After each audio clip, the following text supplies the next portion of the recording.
Pertama-tama saya menyampaikan salam damai sejahtera sukacita di dalam nama Tuhan Yesus kepada seluruh umat Tuhan, gereja Tuhan yang mengasihi Tuhan dan sudah tentunya sangat dikasihi oleh Tuhan Yesus. Kita bertemu lagi di udara, membicarakan lagi satu topik, bertemu di udara di YouTube. Nah, kali ini topik kita yang sangat dasar, yaitu dari dua macam dasar. Mungkin kalau saudara dari sudah Kristen sebelumnya dari lahir, saudara dari sekolah minggu udah pernah menyanyikan, yaitu rumah yang dibangun di atas pasir dan rumah di atas batu. Tapi kita baca ayatnya dari Lukas pasal yang ke-6. Lukas pasal yang ke-6 mulai ayat 46. Lukas 6 ayat 46. Mengapa kamu berseru kepadaku Tuhan, Tuhan, padahal kamu tidak melakukan apa yang aku katakan? Ayat 47. Setiap orang yang datang kepadaku dan mendengarkan perkataanku serta melakukannya, aku akan menyatakan kepadamu siapa ia dapat disamakan. Ayat 48. Ia sama dengan seorang yang mendirikan rumah. Orang itu menggali dalam-dalam dan meletakkannya dasarnya di atas batu. Ketika datang air bah dan banjir melanda rumah itu tidak dapat digoyahkan karena rumah itu kokoh dibangun. Ayat 49. Akan tetapi barang siapa mendengar perkataanku tetapi tidak melakukannya, ia sama dengan seorang yang mendirikan rumah di atas tanah tanpa dasar. Ketika datang banjir melanda rumah itu, segera rubuh dan hebatlah kerusakannya. Wah, kita udah mungkin nyanyikan ini, tapi coba kita tinjau lebih dalam lagi. Jadi ini ada perbedaan mendengar firman bagus, sangat bagus saudara. Tapi kalau cuma mendengar tidak melakukannya, sama seperti orang bodoh di Alkitab katakan. Jadi bedanya bodoh sama yang bijaksana sama yang bodoh, yaitu bijaksana mendengar firman Tuhan dan melakukannya. Mendengar firman Tuhan dan melakukannya. Ia sama, ayat 48, dengan seorang yang mendirikan rumah. Orang itu menggali dalam-dalam dan meletakkannya di atas batu. Menggali dalam-dalam. Kalau orang mendengarkan firman Tuhan. Nah, siapa itu batu? Batu, 1 Korintus 10 dikatakan, ayat 4, dan mereka minum dari minuman rohani yang sama sebab mereka minum dari batu karang rohani yang mengikuti mereka, dan batu karang itu adalah Kristus. Jadi orang yang bijaksana menggali dalam-dalam dan sampai ketemu batu dan mendirikan rumahnya di atas batu.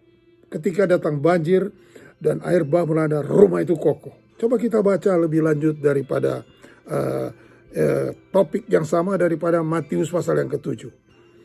Jadi setiap orang yang mendengar firman Tuhan mulai ayat 24, ya itu artinya orang bijaksana mendirikan rumahnya di atas batu. Tapi di Lukas bilang menggali dalam-dalam.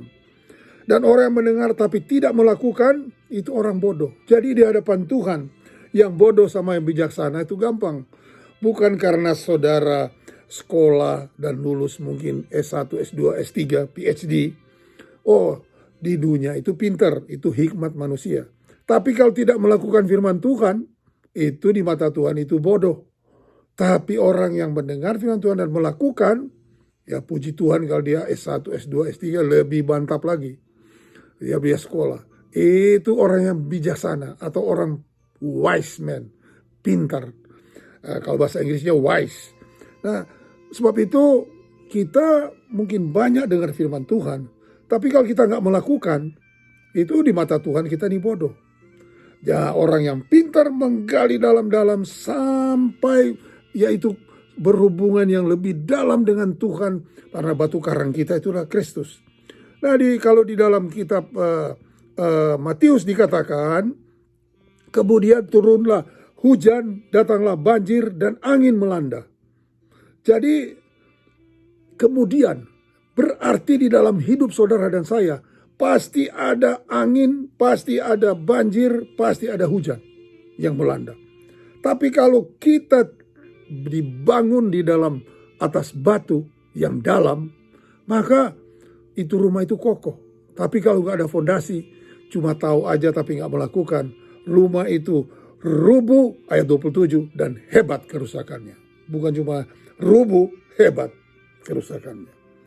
Jadi saya nggak akan bicarakan, tapi tentang apa artinya hujan, apa artinya banjir, apa artinya angin, nanti mungkin kala lain. Tapi pokoknya dalam kehidupan saudara dan saya pasti akan ada datang. Kemudian orang Amerika bilang just a matter of time.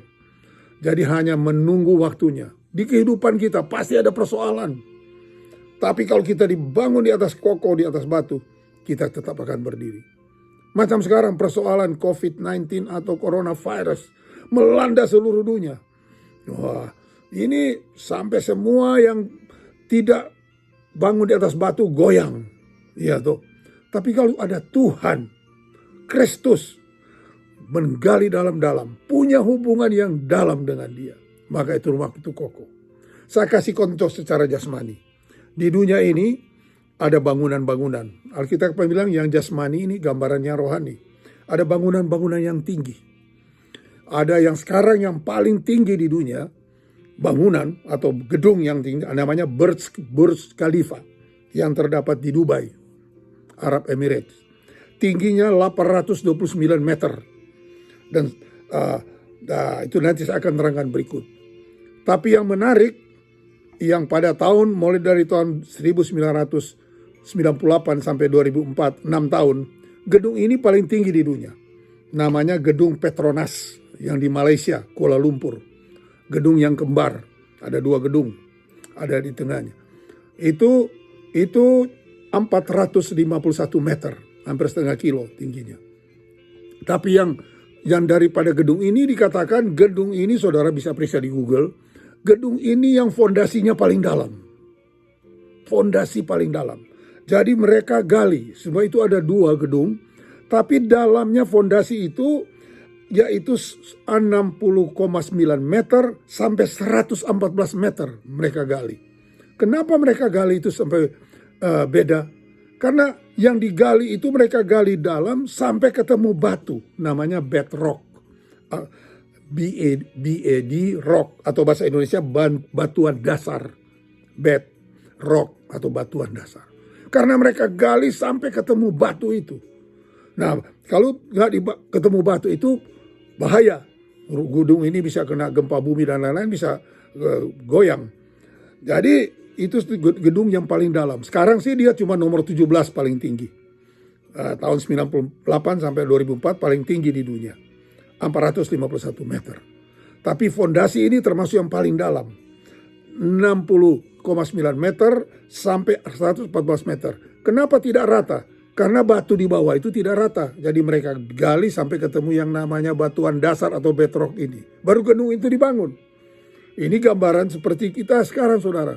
Itu kita juga harus taruh fondasi yang dalam, hubungan yang dalam dengan Tuhan.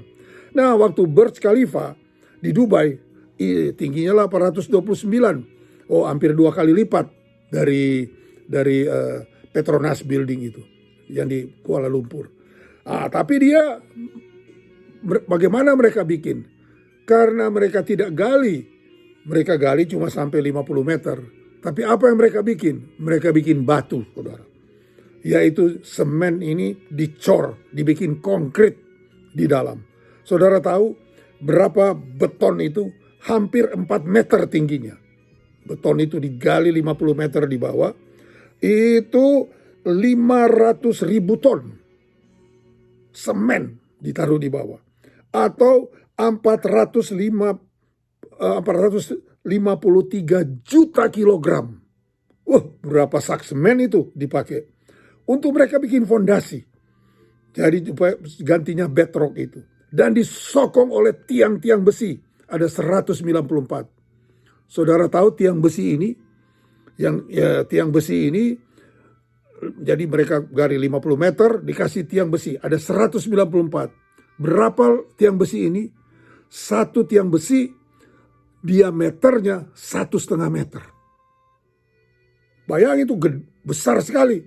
Ada 194 untuk menyokong gedung Burj Khalifa ini.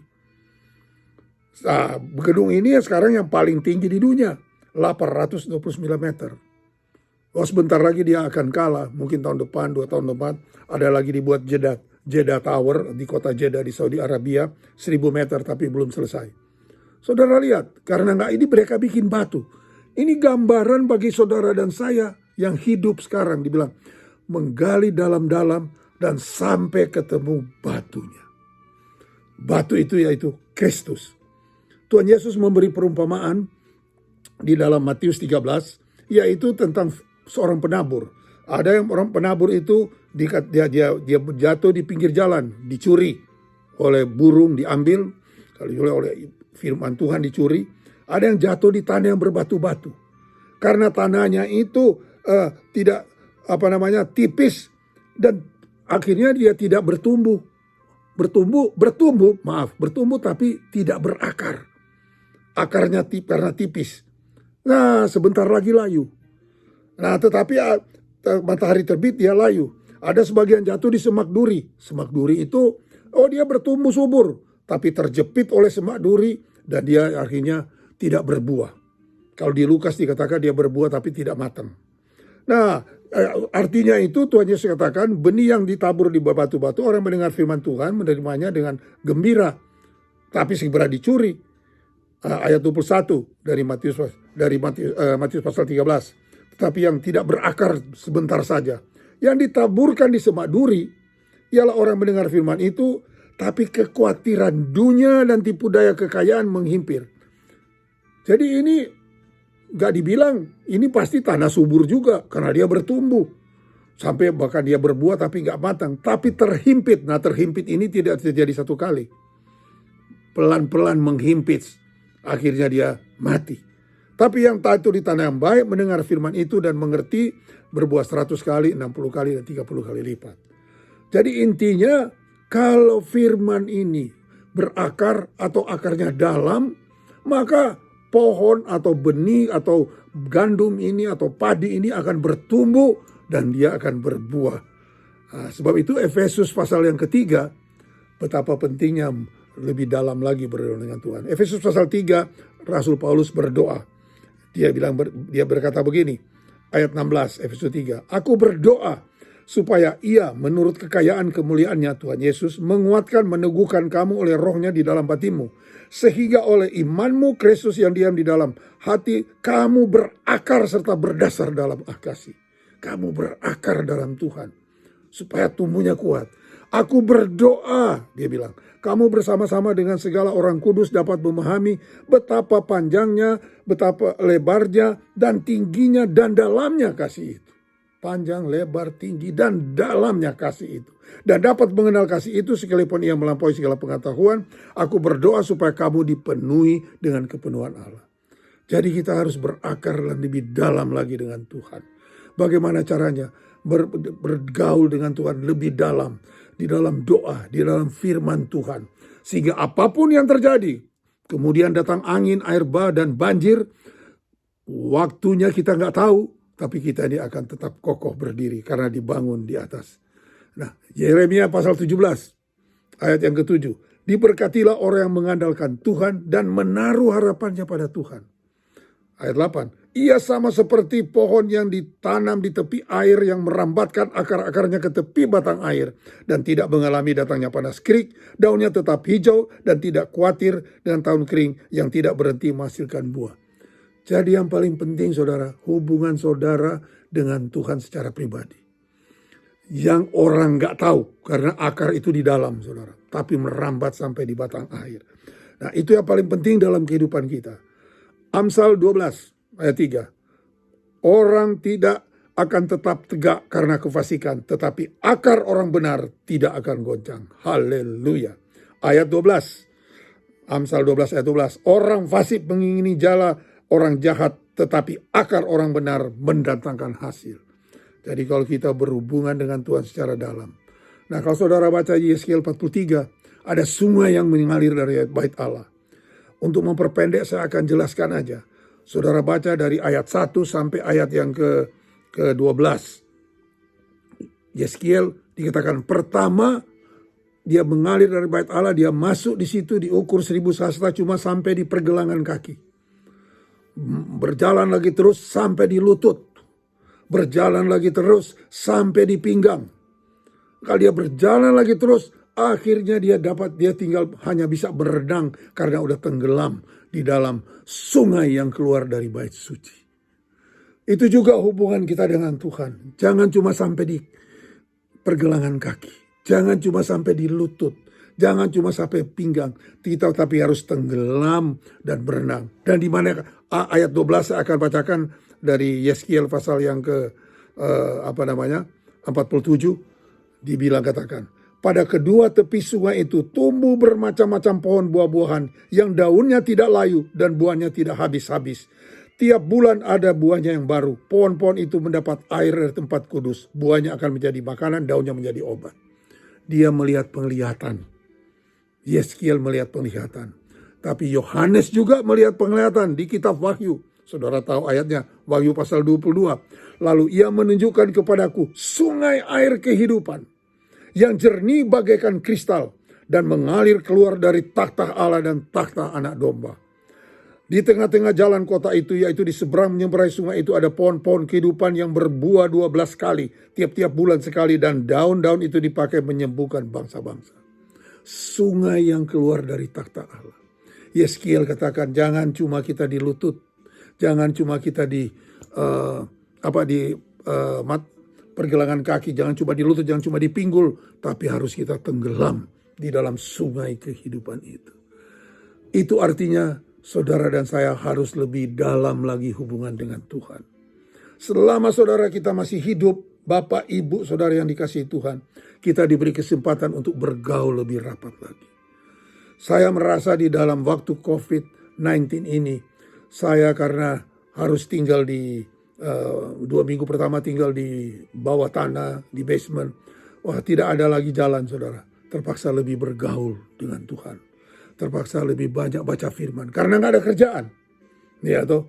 Nah, waktu-waktu sekarang semua tinggal di rumah. Marilah kita membuat hubungan yang dalam. Jangan cuma sampai pergelangan kaki. Tapi terus sampai kita berenang di dalam aliran-aliran kehidupan. Apa artinya berenang? Kita tenggelam di dalam airan kehidupan.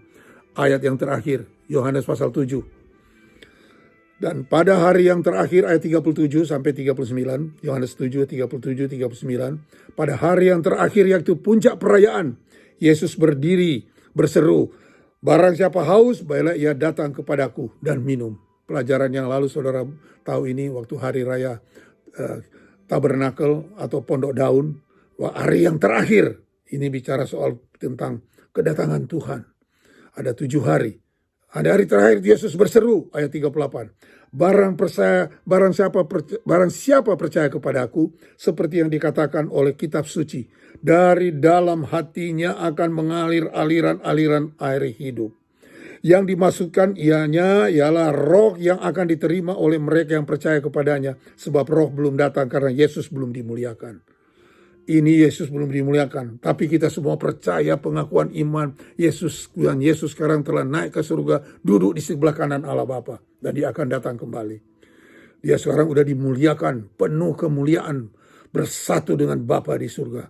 Dan dia katakan apa? Dari dalam hatinya akan mengalir aliran-aliran kehidupan. Itu Roh Kudus akan mengalir. Kalau bahasa Inggrisnya dikatakan apa, saudara? Ayat 38. He who believe in me, yang percaya kepadaku, as the scripture has said, dalam firman Tuhan katakan, out of his heart, dari dalam hatinya, will flow rivers of living water. Akan mengalir sungai-sungai air kehidupan. Kalau saudara bergaul dengan Tuhan rapat, maka sungai air kehidupan akan mengalir. Sebab itu di mana aja sungai ini pergi, akan ada pohon-pohon kehidupan.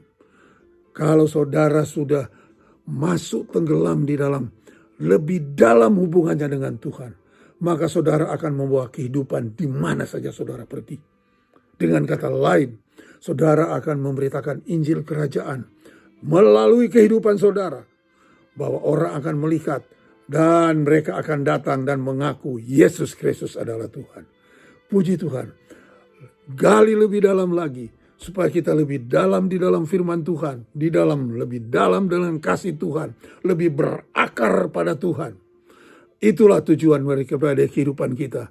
Maka otomatis di mana saja kita pergi akan mengalir sungai air kehidupan. Dan di mana saja dia pergi ada ikan-ikan, ada kehidupan, ada pohon-pohon yang berbuah. Haleluya, Tuhan mau memakai saudara dan saya. Sebab itu bukan saja kita menyanyi tentang 2 macam dasar dari sekolah minggu, tapi mari kita melakukan firman Tuhan. Karena orang yang pintar melakukan firman Tuhan, menggali dalam-dalam.